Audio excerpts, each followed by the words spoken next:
जय श्री राम दोस्तों आज की इस वीडियो में हम आपको बताने वाले हैं देवोठनी एकादशी की दो पौराणिक व्रत कथाओं के बारे में। तो चलिए प्रभु का नाम लेते हुए हम कथा प्रारंभ करते हैं। एक राजा के राज्य में सभी लोग एकादशी का व्रत रखते थे। प्रजा तथा नौकर चाकरों से लेकर पशुओं तक को एकादशी के दिन अन्न नहीं दिया जाता था। एक दिन किसी दूसरे राज्य का एक व्यक्ति राजा के पास आकर बोला, महाराज कृपा करके मुझे नौकरी पर रख लें। तब राजा ने उसके सामने एक शर्त रखी कि ठीक है, रख लेते हैं, किंतु रोज तो तुम्हें खाने को सब कुछ मिलेगा, पर एकादशी को अन्न नहीं मिलेगा।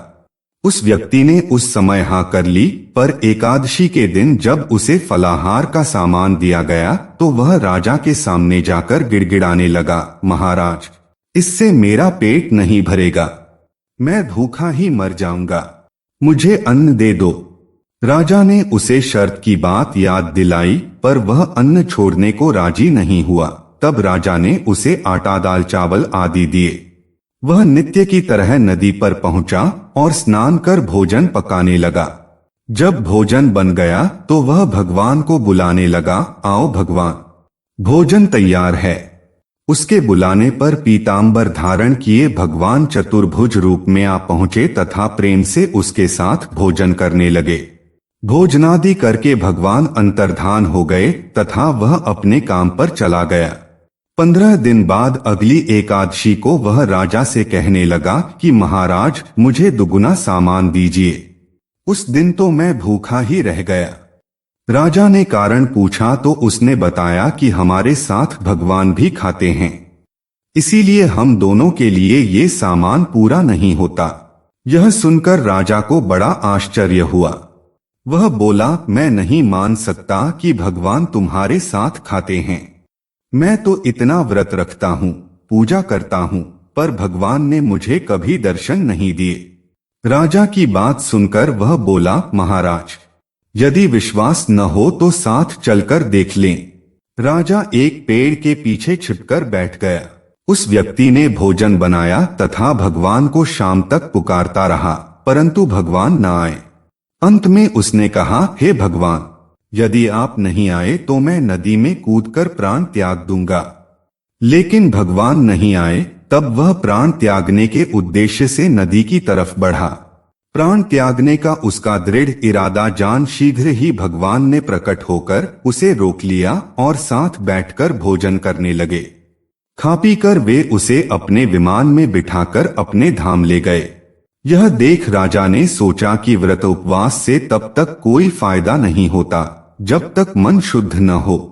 इससे राजा को ज्ञान मिला। वह भी मन से व्रत उपवास करने लगा और अंत में स्वर्ग को प्राप्त हुआ। दोस्तों, इस प्रकार ये कथा यहीं पर संपन्न होती है। तो सभी लोग हमारे साथ बोलिए, प्रभु श्री रामचंद्र जी की जय। तो चलिए अब बात करते हैं देवोठनी एकादशी की दूसरी कथा के बारे में। एक राजा था, उसके राज्य में प्रजा सुखी थी। एकादशी को कोई भी अन्न नहीं बेचता था, सभी फलाहार करते थे। एक बार भगवान ने राजा की परीक्षा लेनी चाहिए। भगवान ने एक सुंदरी का रूप धारण किया तथा सड़क पर बैठ गए। तभी राजा उधर से निकला और सुंदरी को देख चकित रह गया।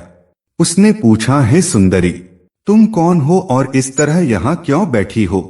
तब सुंदर स्त्री बने भगवान बोले, मैं निराश्रिता हूँ, नगर में मेरा कोई जाना पहचाना नहीं है, किससे सहायता मांगू?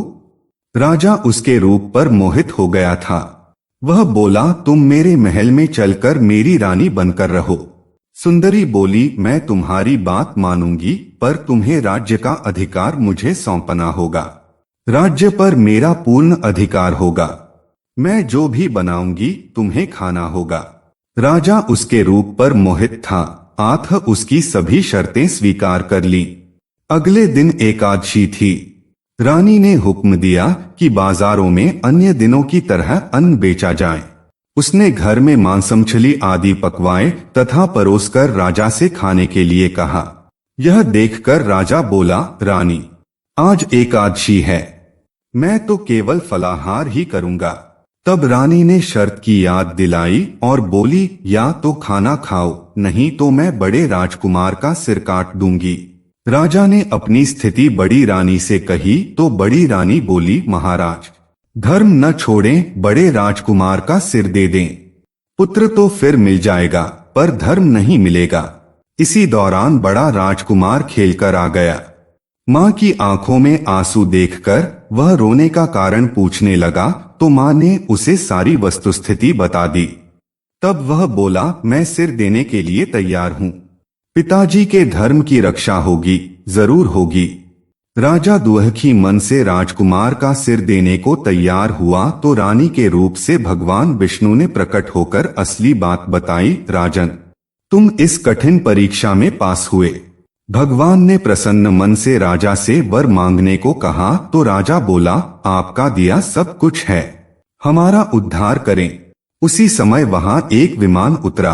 राजा ने अपना राज्य पुत्र को सौंप दिया और विमान में बैठकर परम धाम को चला गया।